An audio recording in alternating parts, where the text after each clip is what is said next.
Hello दोस्तों, कैसे आप लोग। उम्मीद करता हूँ आप लोग अच्छे होंगे। दोस्तों, आज का टाइटल आपने देखा होगा, बढ़िया टाइटल है आज का। तो दोस्तों, अगर आप चैनल पर नए हैं, वीडियो पहली बार देख रहे हैं, तो चैनल को सब्सक्राइब करिए और वीडियो को लाइक करिए ताकि ऐसी वीडियो आपको मिल सके। तो दोस्तों, आज का टॉपिक है पैसे से पैसे कैसा कमाए। ये टॉपिक तो सबको अच्छा लगता है। तो दोस्तों, वीडियो में क्या है ये हम लोग आज देखने वाले हैं। तो दोस्तों, देखते हैं वीडियो कि पैसे से पैसे कैसे बनाया जाता है। और ये थोड़ा लंबा वीडियो होने वाला है, तो वीडियो में बने रहिए ताकि पूरी जानकारी आपको मिल सके। तो दोस्तों, देखते हैं वीडियो हम लोग।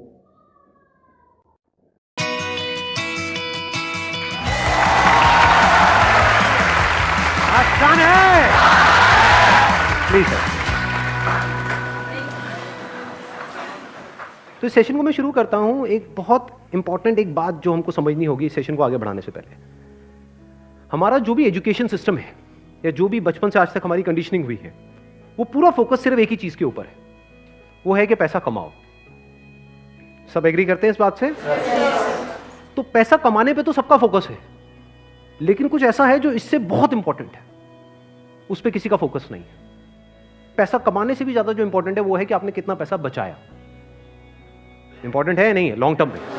सपोजिंगली आपने 50,000 रुपए महीने का कमा तो लिया, लेकिन आपके खर्चे हैं 55,000 रुपए के, क्या करोगे?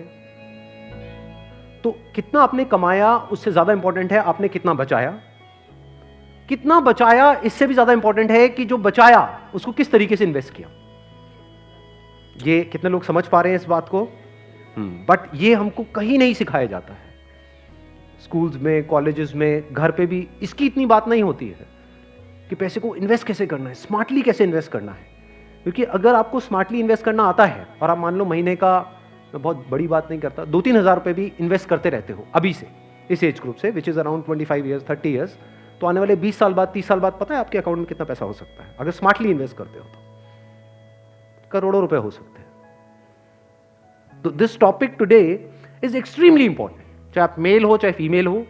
और जरूरी नहीं है ये उन्हीं लोगों के लिए है जिनकी एज ग्रुप 25 साल है, 30 साल है, 35 साल है, क्योंकि इन बातों को सीखना एक्चुअल में जरूरी है at as young of age as possible. यानी अगर आपकी एज 18-19 साल, 20 साल भी है, जो लोग कैमरे में देख रहे हैं उनको मैं बोलता हूँ, जो वीडियो में देख रहे हैं, कि अगर आपकी एज 18-19 साल है, 20 साल है, तब भी आपके लिए सेशन बहुत इंपॉर्टेंट है, इनफैक्ट ज्यादा इंपॉर्टेंट है। और मेरे को आइडिया कहाँ से आया ये सेशन करने का? मेरे एक फ्रेंड है, मेरी वैसे उनसे बातचीत हो रही, उन्होंने मेरे से पूछा कि यार मेरे पास में कुछ फंड पड़ा हुआ है, मुझे क्या करना चाहिए, उसको कहाँ इन्वेस्ट करना चाहिए, कुछ आइडियाज हैं आपके पास? नहीं, उन्होंने मुझसे पूछा, आप क्यों बीच में टांग अड़ा रहे हैं? सीधा ही म्यूचुअल फंड। तो उन्होंने मेरे से पूछा, तो मैंने ये नहीं कहा जो इन्होंने कहा। मैंने सबसे पहले उनसे ये पूछा, मैंने कहा आपने क्या किया हुआ उस पैसे का और कितना पैसा आपने जोड़ा हुआ है? तो उन्होंने बताया मेरे अकाउंट में अराउंड 4-5 लाख रुपए पड़ा हुआ है। मैंने कहा अकाउंट में मतलब? कहते सेविंग्स अकाउंट में। And it's a huge blunder. और आप में से भी बहुत सारे लोगों के अकाउंट में पैसा पड़ा हुआ। कितने ऐसे हैं यहाँ पर? सेविंग अकाउंट में इंटरेस्ट कितना है पता है? 3%, 3.5%। इन्फ्लेशन कितनी है? इन्फ्लेशन पता है ना हम सबको क्या है? मान लो आज हम पेट्रोल खरीदते हैं, कितने का है पेट्रोल? कितने रुपए लीटर है? 73। ये आज से 20 साल पहले कितने का था? 20-25 रुपए का। तो 25 रुपए से बढ़ करके आज कहां हो गया है? 73 पे पहुंच गया। तो ऑलमोस्ट 3 गुना बढ़ गया है। तो अगर वो पैसा आपके सेविंग अकाउंट में पड़ा होता तो क्या वो 3 गुना बढ़ जाता? तो आप लॉस में हो। समझ गए? इन्फ्लेशन का जो रेट है अप्रोक्सीमेटली आप कह सकते हो 6% के आसपास मान लेते हैं, वो वेरी करता रहता है। बट अगर 6% इन्फ्लेशन है और 3% आप अर्न कर रहे हो उस पैसे पे, तो आप कमा नहीं रहे हो, आप गंवा रहे हो। क्योंकि उस पैसे की वैल्यू कम होती चली जा रही है और आप खुश हो रहे हो कि मैं पैसा जोड़ रहा हूं। आप जोड़ नहीं रहे हो, आप बेवकूफी कर रहे हो। तो इस तरह की कुछ चीजें हैं जो हमको सीखनी बहुत जरूरी है। और जैसे मैंने उनको ये बात बोली तो it was a surprise for him. मैंने कहा ये पैसा सेविंग्स में क्यों पड़ा है, इसकी एफडी क्यों नहीं कराई? क्योंकि एफडी में एटलीस्ट 7% इंटरेस्ट है। कहता मैंने कभी सोचा ही नहीं ऐसे, मेरे को किसी ने बताया ही नहीं इसके बारे में, कभी सिखाया ही नहीं। और ये कोई छोटी प्रॉब्लम नहीं, बहुत बड़ी प्रॉब्लम है। मैंने कुछ कैलकुलेशंस करी, फिर उनको मैंने बताया। मैंने कहा अगर सिर्फ इतना सा स्टेप हमने उठा लिया ना, इतना सा जो कुछ भी नहीं है, कुछ घंटे का है, कि जो सेविंग में पड़ा है उसकी एफडी करानी है, एफडी भी अलग अलग ड्यूरेशन की करा दी। कुछ जो हमको पता है कि अभी इमीडिएटली काम नहीं आना है, उसकी मान लो 3 साल की करा दी। कुछ लगता है इमीडिएटली काम आना, तो 6 महीने की एफडी करा दी। अगर इतना सा भी हमने स्टेप उठा लिया तो अगले आने वाले 20 साल बाद कितने का फर्क पड़ जाएगा? Any idea? लाखों रुपए का फर्क पड़ेगा, कम से कम 20 लाख रुपए का फर्क पड़ेगा आने वाले 20 से 25 साल में। तो मैंने कहा वो जब 20-25 लाख आएंगे, अब ये करोगे तो हो ही आप, जो मैंने बताया है, तो उसमें से कुछ थोड़ा इधर भी दे देना भाई। आपने कितना पैसा कमाया उससे इंपॉर्टेंट क्या है? कितना बचाया। अब पैसे को बचाते कैसे हैं? पैसे को बचाना मतलब हम क्या समझते हैं? खर्चे कम करो, बस ये तो हमको समझ आता है कि सब्जी वाले से लड़ते रहो, रिक्शे वाला 10 रुपए नहीं भैया 8 रुपए ही दूंगी मैं, तो बचा लो 2 रुपए। इसकी मैं बात नहीं कर रहा हूं, मैं बात कर रहा हूं थोड़ी बड़ी गेम की, जहां पे हम कुछ बेवकूफों वाले स्टेप्स उठाते हैं और अपना करोड़ों का नुकसान कर बैठते हैं। मैं 2-3 रुपए की 5 रुपए की बात नहीं कर रहा हूं। जो आज देखने में हजारों लग रहे हैं वो आने वाले टाइम की करोड़ों हैं। याद रखना मेरी इस बात को। हजारों लाखों बन जाते हैं कुछ साल बाद और लाखों करोड़ों बन जाते हैं कुछ साल बाद, अगर हमने स्मार्टली इन्वेस्ट किया तो। अब बताता हूं आपको एक बहुत बड़ी गलती जो हम सब कर रहे हैं। आप में से कितनों ने इंश्योरेंस कराई हुई है? कौन सी इंश्योरेंस कराई हुई है? कितनों ने एंडोमेंट वाली कराई हुई है? कितनों को तो, एक मिनट, जिन्होंने इंश्योरेंस कराई हुई है कितनों को पता ही नहीं उन्होंने कौन सी कराई हुई है? करो, हाथ ऊपर करो। अरे वाह, वाह जी वाह। कितने हैं जिन्होंने एंडोमेंट कराई हुई है? एंडोमेंट पता है क्या होती है? कि आपने हर साल का इतना एक एक्स अमाउंट दिया, मानो 20-30 हज़ार रुपए दिया, और 10 साल बाद 20 साल बाद आपको इतने लाख रुपए मिल जाएगा, उसको एंडोमेंट बोलते हैं। वही कराइए। हाँ वही कराइए सर।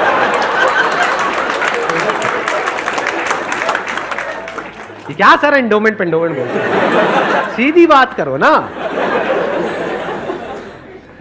इंश्योरेंस का मतलब लोग यही समझते हैं इंडिया में कि हर साल का इतना पैसा जाना है, इतना प्रीमियम जाएगा, 20,000, 30,000, 40,000, और 20 साल बाद आपको इतने लाख रुपए मिल जाएगा, मान लो 20 लाख रुपए मिल जाएगा, जो सुनने में बड़ा अट्रैक्टिव लगता है। बेवकूफों वाला स्टेप है ये। कितनों ने टर्म इंश्योरेंस कराई हुई है? हार्डली 3 या 4 या 5 लोग। कमाल जी कमाल। देख लो कितना बड़ा ब्लंडर है ये भी आप सपने में भी नहीं सोच सकते। और ये आपको कोई नहीं बताएगा, ना कोई बैंक वाले बताएंगे, ना कोई इंश्योरेंस एजेंट बताएगा, ना आपका कोई दोस्त बताएगा, क्योंकि जब पैसा बीच में आ जाता है तो यारी दोस्ती सिर्फ नाम की होती है। दारू पी रहे हो, ओ तुम मेरा भाई है, मैं तेरे साथ में कभी कुछ गलत नहीं कर सकता, ले तू एंडोमेंट करा, ओ तू मेरे पे छोड़ दे यार। और आपको पता ही नहीं है आपका कितना बुरी तरीके से कटा है। तो अब ध्यान से समझना, ये जो टर्म इंश्योरेंस है ये आपको कराने के लिए कोई नहीं बोलेगा। क्यों? क्योंकि इसमें जो इंश्योरेंस एजेंट है उसको पैसा ना के बराबर मिलेगा। जो एंडोमेंट प्लान्स होते हैं, जो यूलिप्स होते हैं, उसमें उनको अच्छा खासा कमीशन मिलता है, कुछ केसेस में 30% तक भी मिलता है। अगर आपने मानो 20,000 की इंश्योरेंस कराई तो 30% कट गया आपका। आपका कट नहीं गया है, पैसा आपका कट गया है, 6,000 रुपए गया। अगर 6,000 रुपए वैसे कहीं पे खो जाते हैं या नहीं मिलते हैं या कोई लेकर के आपसे भाग जाता है, कितने दिन तक टेंशन रहती है? मजे की बात क्या है, आपको पता ही नहीं है कि आपके साथ क्या हुआ है। ये जो टर्म इंश्योरेंस होती है इसमें ना के बराबर कटता है। इसमें बस एक पॉइंट होता है जिसको सुनते ही आप लोगों को झटका लगेगा, जिनका कन्वेंशनल माइंडसेट है। टर्म इंश्योरेंस क्या होती है कि आप इतना पैसा देते रहो, मानो आपने 10 साल दिया, 20 साल दिया, 30 साल दिया, 30 साल बाद आपको 1 रुपए भी वापस नहीं आएगा। ओ सर, ये क्या सर, वापस नहीं आएगा तो फायदा क्या है? इंश्योरेंस किस लिए होती है? किस लिए होती है? कि कल को आपको कुछ हो जाए। ये बेसिक सी बातें बता रहा हूं आपको, ये नहीं पता है लोगों को। अभी देख लो कितनों ने हाथ उठाया था। बेसिक सी बात समझो, इंश्योरेंस का जो मतलब होता है वो होता है कि अगर आपको कुछ हो गया तो आपकी फैमिली को इतना पैसा मिल जाए कि उनको टेंशन ना हो। मान लो आप अर्निंग मेंबर हो फैमिली में, आप महीने का मान लो 30,000 कमा रहे हो, 40,000 कमा रहे हो, तो इंश्योरेंस का मतलब क्या है कि अगर आपको कुछ हो जाए तो आपकी फैमिली को इतना पैसा मिलना चाहिए कि उनके पास 40-50 हज़ार रुपये आता रहे। ये जो पॉलिसीज होती हैं, एंडोमेंट, यूलिप और ये सब जितनी भी होती हैं, इसमें कवर बहुत कम होता है। कवर का मतलब समझते हैं हम? कवर मतलब लाइफ कवर, जितने की कवरेज हुई है। कि अगर आप मानो 50,000 का प्रीमियम दोगे तो आपको कवरेज मिलेगी, अलग अलग प्लान में अलग अलग होती है, मान लो 10 से 20 लाख रुपए की। मान लो अगर आपको 20 लाख रुपए मिल भी गया आपकी फैमिली को आपके जाने के बाद में, अगर आप साल का 50,000 दे रहे हो तो इसका मतलब अच्छा खासा कमा रहे हो, मान लो लाख रुपए महीने का कमा रहे हो, तो क्या उस 20 लाख रुपए में आपकी सारी जो भी फैमिली की प्रॉब्लम्स है वो सारी सॉल्व हो जाएगी? तो करा क्यों रहे हो ऐसी इंश्योरेंस? बस लालच, कितने साल बाद इतना पैसा मिलेगा? 20 लाख को अगर आपकी फैमिली आपके जाने के बाद में बैंक में रखती है, वहां से कितना इंटरेस्ट आएगा? मान लो 7% भी आ जाता है, 7% कितना होता है? 1,40,000, 20 लाख पे महीने का कितना हुआ? 12,000 रुपये महीना। चलो 1 लाख भी हटा देते हैं, अगर आपकी सैलरी 50,000 थी तो क्या 12,000 रुपये महीना बहुत है आपके लिए, आपकी वाइफ के लिए, आपके बच्चों के लिए, आपके मदर फादर के लिए, सबके लिए बहुत है? बिल्कुल। तो फिर ऐसी इंश्योरेंस हम क्यों कराते हैं? क्योंकि हम इन चीजों में कभी दिमाग ही नहीं लगाते हैं। कोई और हमारे लिए दिमाग लगा रहा होता है, कोई एजेंट या फिर बैंक वाले फोर्स कर रहे होते हैं। आजकल ये नया ट्रेंड चल गया है कि आपके बैंक अकाउंट में थोड़ा सा भी पैसा पड़ा होगा तो बैंक से फोन आ जाएगा।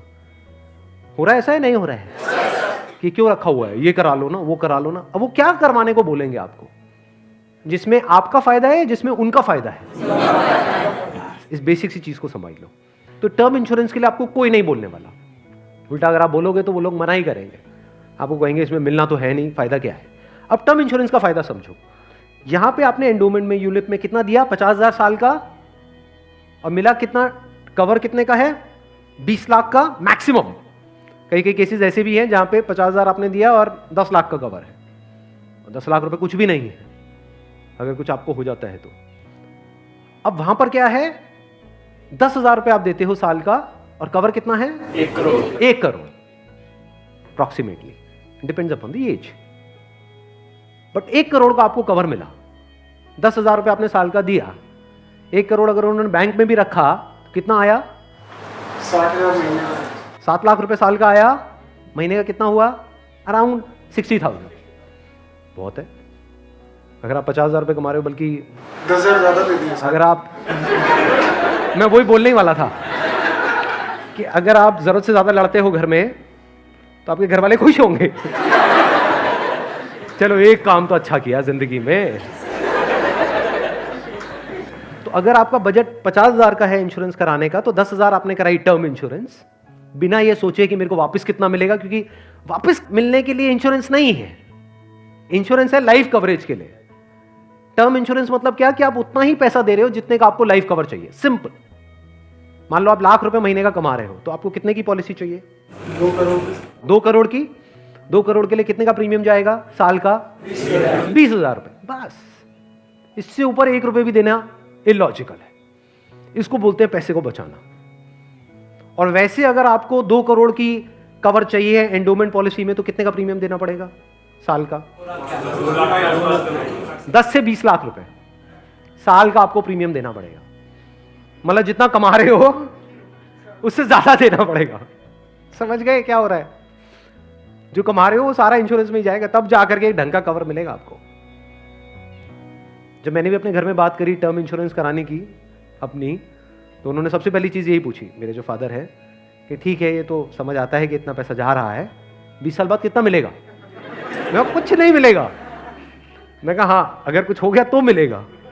कहता अरे नहीं नहीं बेटा ये क्या बात कर। मैं कहा इसीलिए होती है इंश्योरेंस पॉलिसी, मिलेगा। इस तरह से आप ज्यादा से ज्यादा कवर ले सकते हैं। Health insurance sir? Health insurance is must. आज के टाइम में बहुत जरूरी है। नहीं तो होगा क्या? आपने पैसा बचाया, मान लो बहुत एफर्ट किया, बहुत मेहनत करी, पता नहीं क्या क्या करा, और एक एक्स अमाउंट आपने बचा भी लिया। 10 साल 20 साल काम करके मान लो 10-20 लाख रुपए आपने बचा लिया, किसी तरीके से सेव कर लिया, और अगर कोई बीमारी हो गई तो कितनी देर लगेगी उस पैसे को खत्म होने में? हफ्ता, 10 दिन, 15 दिन। कितने लोग प्रैक्टिकली मेरी इस बात से रिलेट कर पा रहे हैं? सब कर पा रहे हैं। और कितनों ने हेल्थ इंश्योरेंस कराई हुई है? रिलेट सारे कर पा रहे हैं, लेकिन हार्डली आधे लोग ऐसे हैं जिन्होंने एक्चुअल में अपनी हेल्थ इंश्योरेंस कराई हुई है। और हेल्थ इंश्योरेंस भी मुझे लग रहा है ज्यादातर ने तो नाम के लिए करा रखी होगी। कितना कवर है? क्योंकि अगर आप कवर ज्यादा भी लेते हो तो प्रीमियम आपको बहुत ज्यादा नहीं देना पड़ता है, मार्जिनली एक्स्ट्रा होता है। उसमें आपकी पूरी फैमिली कवर हो जाती है। मतलब आप, आपकी वाइफ, आपके बच्चे सारे कवर हो जाते हैं। इसको आप हेल्थ इंश्योरेंस कहो, मेडिकल इंश्योरेंस कहो, मस्ट है ये होनी ही चाहिए।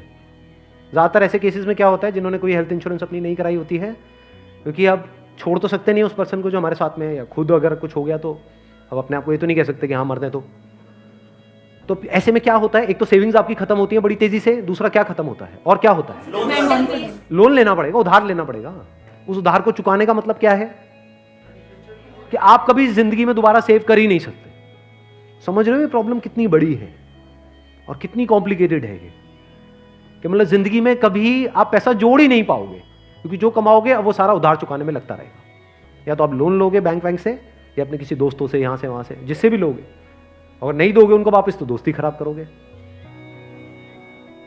और एक और जब बात यहां तक आई है तो एक और चीज, एक और गलती हम करते हैं, we want to make quick money. उससे हमेशा बच करके रहो। जहां भी क्विक मनी की बात हो रही हो, भैया इतना पैसा लगा दो, इतने टाइम में इतना पैसा मिल जाएगा, ये हो जाएगा वो हो जाएगा, वहां से भाग जाओ, उल्टे हो जाओ और भाग जाओ वहां से, रुकना मत गलती से भी। ऐसी बहुत सारी स्कीम्स चल रही हैं मार्केट में, अनलिमिटेड, और करोड़ों लोगों ने अपने पैसे गंवाए हैं इन चक्करों में। अब आते हैं एक दूसरे एस्पेक्ट पे कि चलो हमने स्मार्टली पैसे को जोड़ा। कब जोड़ा? जब फालतू की जगह पे हमने पैसे को ब्लॉक नहीं किया। जैसे अगर आपने कोई एंडोमेंट प्लान ले लिया इंश्योरेंस का, जहां पे आपका साल का 50,000 रुपये जा रहा है, तो 50,000 रुपये तो आपका ब्लॉक हो गया अगले 20 साल के लिए। समझ गए ना? तो हमने वहां पे स्मार्टली प्ले किया, टर्म इंश्योरेंस कराई, वहां से पैसा बचाया। तो अभी जो पैसा बचा इसका हम क्या करें? क्या सेविंग अकाउंट्स में पड़ा रहने दें? No use. वो आपका पैसा बढ़ नहीं रहा है, एक्चुअल में कम हो रहा है। वहां पे जो आपके पैसे पड़े हुए हैं वो 10 साल बाद और कम हो जाएगी उसकी वैल्यू। तो करना क्या चाहिए? इतना पैसा जितना आपको लगता है कि यार मेरे को इमीडिएटली जरूरत पड़ सकती है, वो कितना है? जितना आपके महीने के खर्चे हैं, इंटू 6 कर दो। वो पैसा है जो आपको कभी भी जरूरत पड़ सकती है। तो उस पैसे की आपने एक 6 महीने की एफडी करा दी। और एक बहुत अच्छा ऑप्शन अवेलेबल है हमारे पास में, वो है म्यूचुअल फंड्स। म्यूचुअल फंड्स पता है सबको क्या है? कितनों ने ऑलरेडी इन्वेस्ट किया हुआ है म्यूचुअल फंड्स में? बहुत कम लोगों ने। क्यों नहीं किया हमने इन्वेस्ट? पता ही नहीं सर। नंबर 1 करेक्ट इंफॉर्मेशन नहीं है। नंबर 2 हम डरते हैं, हमें लगता है म्यूचुअल फंड भी कोई स्कीम है कि पैसा इकट्ठा किया और कल को अगर भाग गए या बंद हो गया तो पता नहीं क्या होगा। ये पैसा आपका 100% सेफ है, because it is regulated by SEBI. तो यहां पे डरने की जरूरत नहीं है कि मेरा पैसा चला जाएगा, बस हमको यहां पे स्मार्टली प्ले करना पड़ेगा। So what we need to do is, एक तो आपने अपने 6 महीने का जो अपना कॉर्पस है उसको अलग कर दिया, यानी जो पैसा आपको चाहिएगा उसकी आपने एफडी करा दी, इंश्योरेंस वगैरह को प्लान कर लिया अच्छे से। फिर जो पैसा आपका बचा उसमें आप इन्वेस्ट कर सकते हो through SIP, systematic investment plan. It is an excellent option. Never try to get into stocks directly अगर आपको बहुत ही डीप नॉलेज नहीं है शेयर मार्केट की तो। हाँ, you are qualified in that और आपका काम ही वही है, तब तो ठीक है। बट किसी की सलाह सुनी कि यार, या कोई कहानियां सुनी कि ये शेयर पहले इतने का था अब इतने का हो गया, सुनी होंगी ऐसी कहानियां। Never invest in stocks directly, क्योंकि कुछ नहीं पता कि वो कंपनी का क्या होने वाला है। हो सकता है आपका 100 रुपये आपने पूरा जो भी आपने जोड़ा, या 1 लाख रुपए आपने जोड़ा और किसी के एडवाइस पे आपने उठा करके लगा दिया, वो 1 लाख रुपए 10,000 भी रह सकता है कुछ टाइम के अंदर, पता भी नहीं लगेगा। कहते हैं ना, never put all your eggs in the same basket, in one basket. तो अब करें क्या? क्योंकि अब प्रॉब्लम क्या है, इन्फ्लेशन अगर है 6% का और एफडी में आपको मिल रहा है 7%, तो अल्टीमेटली आप कितना कमा रहे हो? 1%। 1% से क्या होगा? करोड़पति बन जाओगे? इम्पॉसिबल। तो आप क्या कर सकते हो, अपना आधा पैसा सेफ जगह पर रखो। सेफ जगह क्या है? एफडी हो गया। एफडी में भी एक और चीज है जो बहुत लोगों को नहीं पता है। वो क्या है कि ऐसे, एक तो है बैंक में आप एफडी कराते हो, एक है कुछ कंपनीज है जो क्रिसिल से या इकरा से, ऐसे ये कुछ ऑर्गेनाइजेशंस हैं, वहां से AAA रेटेड है। AAA रेटेड का मतलब होता है highly secure, as secure as a bank. वहां पर अगर आप एफडी कराते हो तो आपको 9% तक का इंटरेस्ट मिल जाता है। ये जो सुनने में लगता है ना 7% और 9%, ये अभी छोटा लगता है, लेकिन आने वाले 20 साल बाद इसकी कितनी बड़ी अमाउंट होती है अगर आप कंपाउंडिंग को बीच में ले आओ, that you can't even think in the wildest of your dreams. Compounding कितने लोगों को पता है? बहुत कम को। देखो, कंपाउंडिंग मतलब होता है जो हमको इंटरेस्ट मिलता है हमारे पैसे पे, जहां भी हम इन्वेस्ट करते हैं, उस इंटरेस्ट पे भी तो इंटरेस्ट मिलता है ना। मान लो आपने 100 रुपये इन्वेस्ट किया, एक साल बाद 20% की रिटर्न आई, तो अगले साल 120 पे 20% मिलेगा। कितना हो गया? 144। उसके अगले साल 144 पे 20% मिलेगा, 100 पे नहीं मिलेगा। और जब इसको आप इस तरीके से देखते चले जाओगे तो ये फिगर देखने में छोटी लगेगी, शुरू छोटे से होएगी, शुरू होएगी 2-3 हज़ार 5 हज़ार से, ये करोड़ों में पहुंचने में देर नहीं लगेगी। मतलब हर महीने का मैं कंजर्वेटिव भी पकड़ता हूं, अगर 2-3 हज़ार रुपये भी हम सेव करते हैं, उसको स्मार्टली इन्वेस्ट करते हैं, इतना सा सीख जाते हैं, तो बहुत बड़ा डिफरेंस आ जाएगा हमारी लाइफ में आने वाले कुछ साल बाद, ह्यूज डिफरेंस। तो आपको दिमाग ये लगाना है कि लॉन्ग टर्म में बेस्ट पॉसिबल ऑप्शंस क्या क्या अवेलेबल है। जैसे आप में से कितने हैं जो मैरिड हैं और जिनकी कोई डॉटर है, तो एक गवर्नमेंट की तरफ से एक स्कीम है सुकन्या योजना करके, सुना है इसके बारे में? That is an excellent investment option, government की तरफ से सब्सिडाइज्ड है वो। तो वहां पे आप एक्सपेक्ट कर सकते हो 9% की रिटर्न जो गवर्नमेंट की तरफ से मिल रही है आपको, और हर साल का आपके ऊपर है आपको कितना इन्वेस्ट करना है। हाईएस्ट लिमिट 1.5 लाख की है, बट आपके ऊपर है, किसी साल में आपने 10,000 कर दिया, कभी 20,000 कर दिया, ऐसे आप करते रहे over a period of next 15-20 years. उसके बाद में एक बहुत बड़ा कॉर्पस उसको मिलेगा अपने एजुकेशन के लिए या किसी भी चीज के लिए, फ्यूचर के लिए। इसको बोलते हैं स्मार्ट इन्वेस्टमेंट। पैसे से पैसा कैसे कमाना है, ये एक बहुत बड़ी आर्ट है, क्योंकि ये जिसको आती है और अगर उसकी कमाई कम भी है तब भी वो आने वाले 20-30 साल बाद बिल्कुल ऐसा है जैसे कछुआ और खरगोश की कहानी, इमीडिएटली नहीं।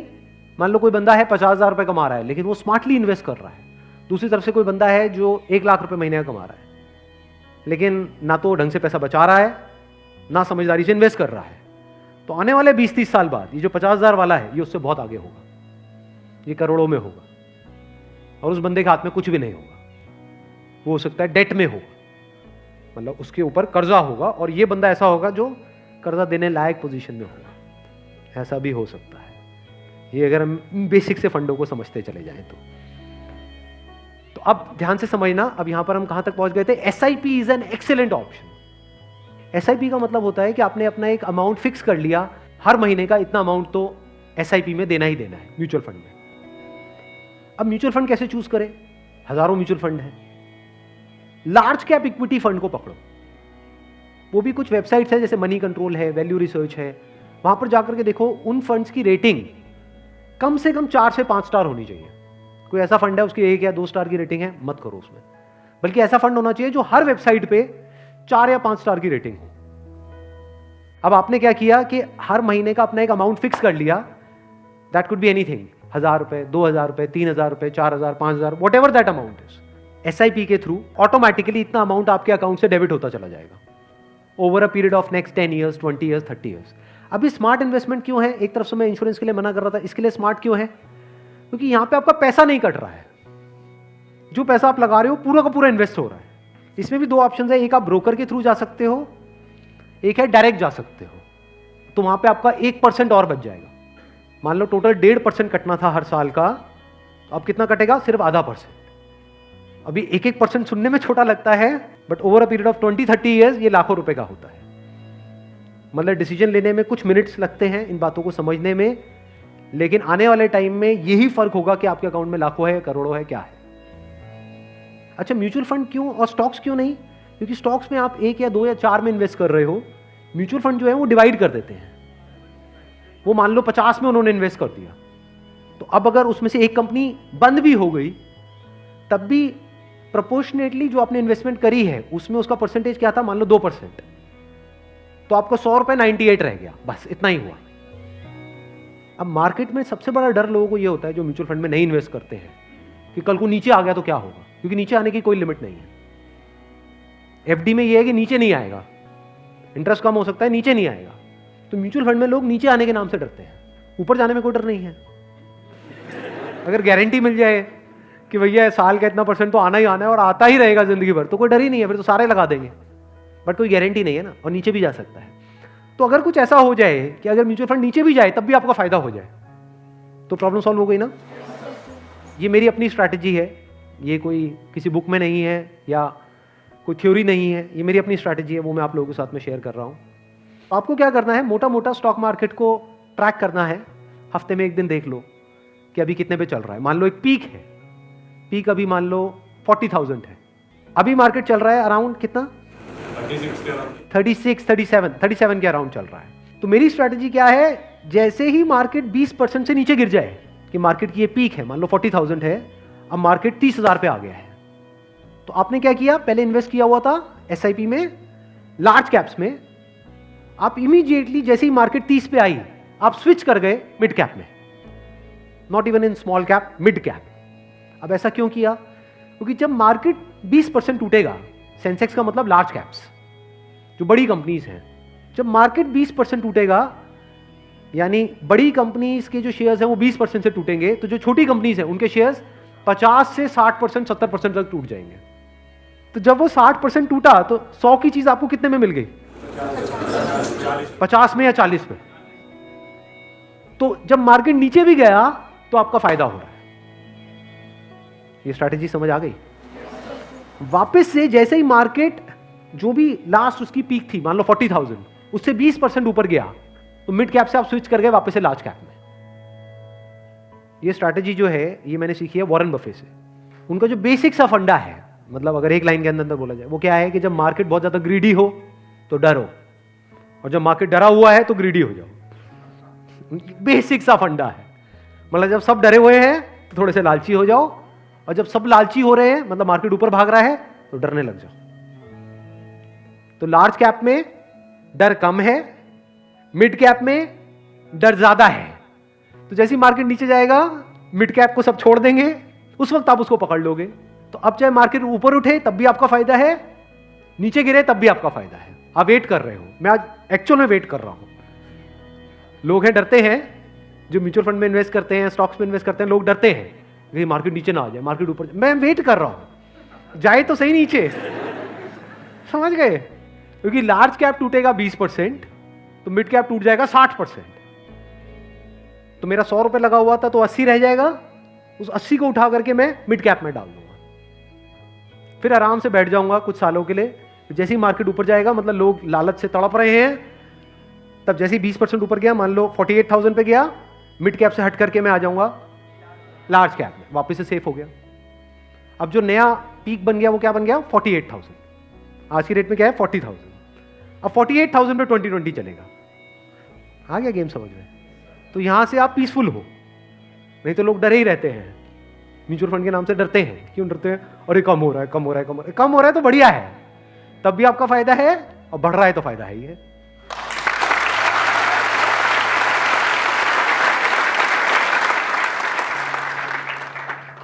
समझ गए? ये बेसिक सा फंडा है, हमेशा याद रखना। मतलब मासिस की जो साइकी है उससे आप कुछ अलग करोगे तभी आपके साथ कुछ अलग होगा, नहीं तो पूरी मार्केट रो रही होगी, आप भी बैठ करके रो रहे होंगे, अरे टूट गया टूट गया टूट गया टूट गया, अरे गिर गया गिर गया गिर गया गिर गया, मैं बर्बाद हो गया, मैं बर्बाद। बर्बादी में भी आपका जश्न होगा अगर इस तरह से आप समझ पा रहे हो तो। Thank you so much.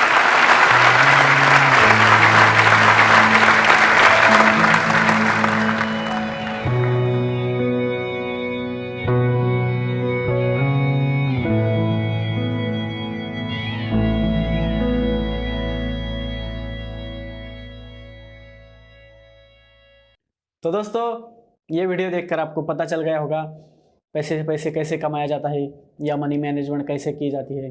तो दोस्तों ये वीडियो अगर आपको अच्छी लगती है तो लाइक करिए, और कुछ बात को ये रहती है तो कमेंट करिए, ताकि हमें पता चले आपको क्या पॉइंट अच्छा लगा है और क्या नहीं। तो दोस्तों अगर वीडियो आपको अच्छी लगी तो सब्सक्राइब भी करिए चैनल को, ताकि और वीडियो आपको मिल सके। तो दोस्तों मिलते हैं वीडियो में, अगले वीडियो में हम लोग मिलते हैं, तब तक के लिए बाय बाय, टेक केयर।